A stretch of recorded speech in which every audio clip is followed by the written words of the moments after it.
علیہ وسلم نے شام کو دوسرا سفر کیا 25 سال کی عمر میں. کس غرض سے کیا؟ تجارت کے غرض سے. آپ صلی اللہ علیہ وسلم نے جب دیکھا کہ چاچا تھے ان کا پھر معاشی حالت کمزور تھی, تو آپ صلی اللہ علیہ وسلم نے حضرت خدیجہ رضی اللہ تعالیٰ عنہ جو اس وقت ایک بہت مالدار خاتون تھی, ان کے پاس بہت پیسہ تھا, وہ پیسے دیتی تھی, لوگ اس کے پیسوں سے تجارت کرتے. ایک قسم ہے تجارت کی جس کو مزاربت کہتے ہیں کہ پیسہ ایک شخص کا ہو اور محنت دوسرا بندہ کرے. تو آپ صلی اللہ علیہ وسلم نے بھی مزاربت کی حضرت خدیجہ سے. حضرت خدیجہ نے اپنا ایک غلام تھا میسرہ, اس کا نام کیا تھا؟ میسرہ. وہ آپ کے ساتھ کر دیا اور پیسے دے دیے آپ صلی اللہ علیہ وسلم کو, فرمایا کہ جا کر اس پہ تجارت کرو. تو آپ صلی اللہ علیہ وسلم شام کی طرف سفر کیا آپ نے اور وہاں آپ نے تجارت کی. اور تجارت جب کر رہے تھے تو میسرہ نے نوٹ کیا کہ جب آپ چل رہے تو بادل آپ کے اوپر سایہ کر رہے اور اتنی امانت داری سے تجارت کر رہے کہ بھائی نہ جھوٹ بول رہے نہ دھوکہ دے رہے. تو بہت متاثر ہو. وہاں سے جب واپس آئے انہوں نے حضرت خدیجہ کو پوری کہانی سنائی کہ بھائی اتنا زبردست شخص میں نے آج تک نہیں دیکھا, ایسا سچا تاجر, ایسا امانتدار تاجر اور ایسی کوالٹیز والا بندہ میں نے آج تک نہیں دیکھا. تو حضرت خدیجہ رضی اللہ تعالیٰ عنہ بہت متاثر ہوئی. انہوں نے خود پیغام نکاح بھیجا آپ صلی اللہ علیہ وسلم کے پاس. آپ صلی اللہ علیہ وسلم نے اپنے چاچاؤں سے مشورہ کیا. حضرت حمزہ رضی اللہ تعالیٰ عنہ جو آپ کے چاچا تھے وہ آپ کے وکیل بنے. ابو طالب جو آپ کے چاچا تھے انہوں نے پھر آپ کا نکاح پڑھایا, صحیح, خطبہ نکاح دیا اور 500 درہم مہر مقرر ہوا. مہر ٹھیک ہے. ابھی ولور میں آتا ہوں کہ غلط فہمی کیا, ولور کیا ہے, مہر کیا, الگ الگ چیز. یہ 500 درہم مہر مقرر ہوا اور پھر آپ صلی اللہ علیہ وسلم کا نکاح ہوا. کتنے سال کی عمر میں؟ حضرت خدیجہ کی عمر اس وقت 40 سال تھی. یہ مشہور آپ لوگوں نے سنا ہوگا, ٹھیک ہے. یہ آپ صلی اللہ علیہ وسلم کو عمر 25 سال کی عمر میں. اب اس سے ہمیں جو سبق ملتے ہیں, ایک سبق تو ہمارے پاس یہ آتا ہے کہ دیکھو امانت داری. آپ صلی اللہ علیہ وسلم نے امانت داری دکھائی تجارت میں, اللہ نے نکاح کروا دی. اب آج کل جو ہمارے نوجوان ہیں جن کی شادیاں نہیں ہو رہی ہے وہ امانت داری دکھائے. کس سے؟ اللہ اور اس کے رسول سے. اللہ نے جو امانتیں ہمیں دی ہے اس کی حفاظت کرے. اللہ نے کیا کیا امانتیں دی ہمیں؟ سب سے بڑی امانت کیا ہے؟ صحت اور ایمان. وقت امانت ہے نا اللہ کی طرف سے. یہ سارے اللہ کی امانت ہے. آنکھیں اللہ کی امانت ہے, کان اللہ کی امانت ہے, زبان اللہ کی امانت ہے, ہاتھ پاؤں, یہ سب اللہ کی امانت ہے. اس کو ہم نے اللہ کے بتائے ہوئے طریقے, اللہ کے بتائے احکامات اور نبی صلی اللہ علیہ وسلم کے بتائے ہوئے طریقے اس کے مطابق گزاریں گے تو شادی وادی خود ہو جائے گی. ٹینشن نہیں لے, آپ صرف امانت دار بن جائیں. اللہ اور اس کے رسول سے آپ امانت داری کریں, سارے غم ٹینشنیں خود بخود ختم ہو جائے گی اور کاروبار میں برکت بھی ہوگی اگر ہم امانت دار بنیں. ایک سبق تو ہمیں یہ ملتا ہے کہ ہم نے امانت دار بننا ہے, چاہے لوگوں کے ساتھ معاملات کرنے تب بھی امانت داری کرنی. امانت داری کا مطلب یہ کہ جو چیز آپ کو کسی نے دی ہے اس کو بالکل دھیان سے, توجہ سے اور احسن طریقے سے اس کو استعمال کرنا اور اس کو اسی طرح واپس لوٹانا. تو اللہ پاک نے جو ہمیں جسم دیا ہے, آنکھیں دی ہے, اس کی امانت داری کیا ہے کہ اس سے ہم غلط نہ دیکھیں. کانوں سے کیا ہے اس کی امانت داری کہ غلط نہ سنیں. زبان کی امانت داری کیا ہے کہ غلط نہ بولے, اس کی حفاظت کرے. ہاتھ کی امانت داری کیا ہے کہ اس سے کسی کو تکلیف نہ پہنچے. پاؤں کی امانت داری کیا ہے کہ اس سے کسی غلط محفل کی طرف اس کو نہ اٹھائے. تو یہ امانت داری جب ہم کریں گے تو اس دنیا میں بھی کامیاب ہو جائیں گے, چاہے اس دنیا کی تجارت ہے چاہے آخرت کی, دونوں میں ہم کامیاب ہو جائیں. تو آج سے ہم نے یہ طے کرنا ہے کہ بھائی اللہ نے جو امانتیں ہمیں دی ہے اس کو ہم صحیح یوز کریں گے. اور سب سے بڑی امانت وقت ہے. آج اس کو ہی ہم بیزار رہے, بھائی اتنا ضائع کرتے اس وقت والی امانت کو کہ کوئی پوچھنے والا بھی نہیں. گھنٹوں گھنٹوں تڑوں پر بیٹھ کر, ہوٹلوں پر بیٹھ کر اور کرکٹ میچ دیکھتے ہوئے اور فٹ بال میچ دیکھتے ہوئے, یعنی کہ 5-6 گھنٹے ہم ضائع کرتے. چلے ایک دن کھیل لیا انسان, کوئی مسئلہ نہیں. روزانہ بھائی بعض لوگ تو ٹیسٹ میچ بھی پورا دیکھتے ہیں, بال ٹو بال ٹیسٹ میچ. اتنا وقت ہے ہمارے پاس, صحیح ہے. تو اتنا وقت ہمارا ضائع ہو رہا ہے. تو ہمیں کیا کرنا چاہیے کہ اپنے وقت کی حفاظت کریں. دوسرا کام اپنے آنکھوں کی حفاظت کریں. تیسرا زبان کی حفاظت, کان کی حفاظت. کان آج ہمارے ہر نوجوان کو بھی کانوں میں ہیڈ فون, گانے سن رہے. حالانکہ حدیث میں آتا ہے الغناء ينبت النفاق في القلب كما ينبت الماء الزرع, کہ یہ گانا انسان کے دل میں منافقت کو ایسے اگاتا ہے جیسے کہ پانی کھیتی کو اگاتی. جو بندہ زیادہ گانے سنے گا وہ منافق کو کر رہے گا. منافق یہ نہیں ہے کہ انسان بالکل ایمان سے ہٹ جائے. منافق کی دو قسمیں, ایک ہوتا ہے اعتقادی, اعتقاد والا منافق.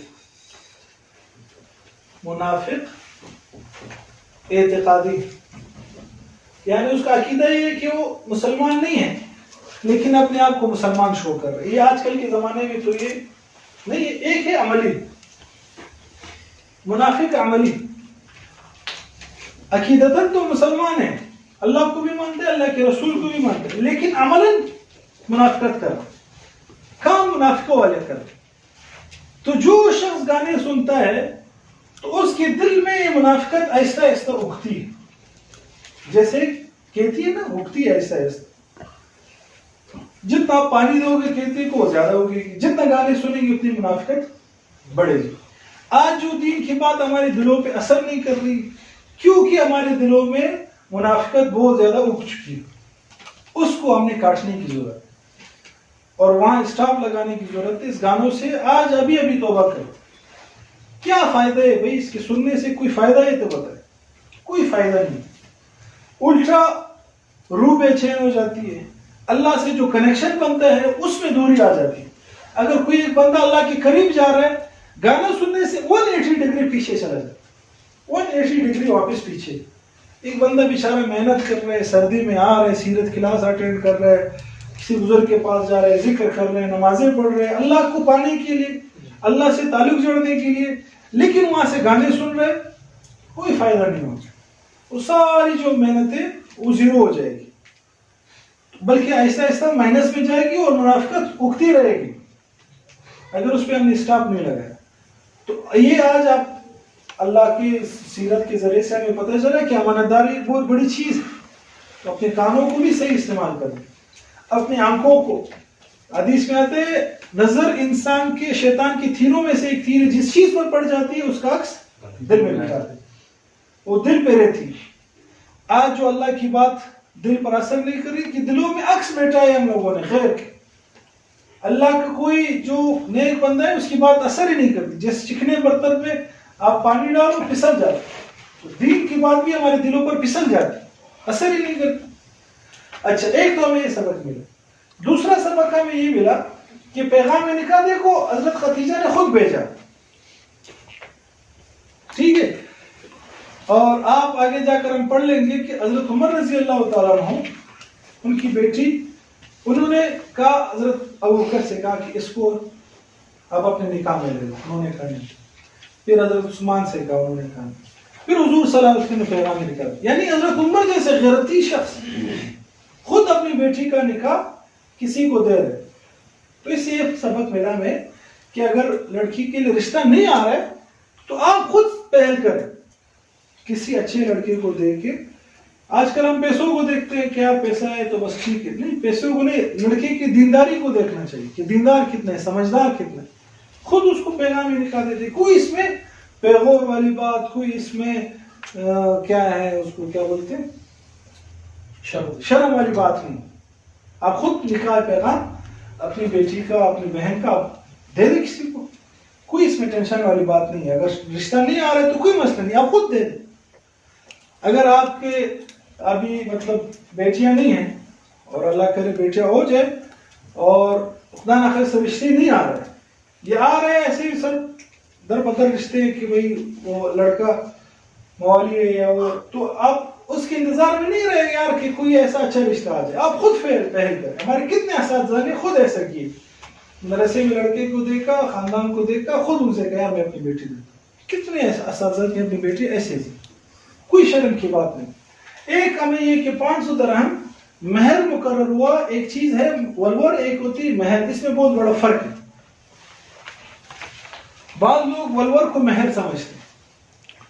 ولور الگ چیز ہے, مہر الگ چیز. مہر صرف اس پہ حق کس کا ہے؟ عورت کا ہے, جس کی شادی ہو گئی. اس کا حق ہے وہ اس کے ہاتھ میں دینے ہیں, اور وہ جب نکاح ہو جائے پھر شور دے گا یا نکاح کے وقت دے گا. ولور نکاح سے پہلے لیا جاتا ہے اور متعین کیے جاتے ہیں لاکھوں میں. ولور وہ ایسے ہی توبہ نزل عورت کو بیچنے کے مترادف. تو وہ ولور الگ چیز ہے, مہر الگ. اور اس ولور میں سارا پیسہ والد اور بھائی کا آ جاتا ہے. عورت کو کتنا ملتا ہے؟ ملتا ہی نہیں ہے. کچھ 1-2 جوڑے کپڑے دے دیے اور کچھ سامان خرید کر دے دیے بس. اگر 10 لاکھ ولور لیے تو اس میں 1 لاکھ مشکل لڑکی کو اس کا سامان خریدا جاتا ہے. 9 لاکھ بھائی اور والد صاحب ماشاءاللہ. سر پھر یہ حرام ہو گیا جو بھائی اور وہ. آپ کا دل کیا کہہ رہے ہیں؟ ناجائز لگے. ہاں تو بس استفتی قلبک, اپنے دل سے پوچھیں. سب سے بڑا مفتی دل ہے. ایک چلو اگر آپ اس کو مہر کا نام دے رہے, آپ کہہ رہے بہت سے پٹائیں گے یاد آپ مہر میں. اگر یہ مہر ہے تو پھر سارا دے دو لڑکی کو, پھر یہ مہر ہم اس کو تسلیم کر لیں گے. ٹھیک ہے. اب لڑکی کی مرضی ہے, وہ آپ کو دے نہ دے, کیا خریدے کیا نہ خریدے, وہ اس کی مرضی ہے, اس کا حق ہے. اگر مہر ہے, اگر آپ اس کو مہر کا نام دے رہے ہو پھر اس کا پورا حساب آپ نے لڑکی کو دیں. آج اللہ معاف کرے لڑکی کو اس کا حصہ نہیں ملتے ہے جائیداد میں. بھائی کیا بولتا ہے, بولتے اس سے تمہارا روے بخشر کو معاف کرو جلدی کرو. اگر معاف نہیں کیا بس پھر رشتہ داری ختم, آج سے ہمارے گھر نہیں آنا. وہ بیچاری ڈر جاتی ہے, اگر معاف نہیں کروں گا تو بھائی ناراض ہو جائیں گے, میں کہیں نہیں رہے گا. بولتا ہے چلو مادر بخشا دے. ہمارے قاری ابراہیم صاحب فرماتے ہیں آج تک کوئی ایسا نر پیدا نہیں ہوا جس نے اپنا حق کسی بہن کو بخشا ہو. ہمیشہ بہن ہی بیچاری حق بخشتی. تو اگر ہمارا ایسا کوئی جائیداد ہے تو بہنوں کو ہمیں حق دینا چاہیے. اگر نہیں دے سکتے تو کم از کم آواز تو اٹھانی چاہیے نا یار. ظالم کے خلاف بغاوت تو کرنی چاہیے. اور ایک آگے جا کر ہم پڑھیں گے جہیز کے بارے میں, اس میں وہاں تفصیل کریں گے. جہیز میں ایک لعنت ہے, جو لوگ اس کا سہارا دیتے ہیں سیرت کا, وہ بالکل غلط. تو یہ اسباق ہمیں ملے. آپ صلی اللہ علیہ وسلم کا نکاح ہوا 25 سال کی عمر, بھرپور جوانی کی عمر میں. کس سے نکاح ہو رہا ہے؟ 40 سال کی ایک عورت سے, جس کے پہلے بھی 2-3 نکاح ہو چکے.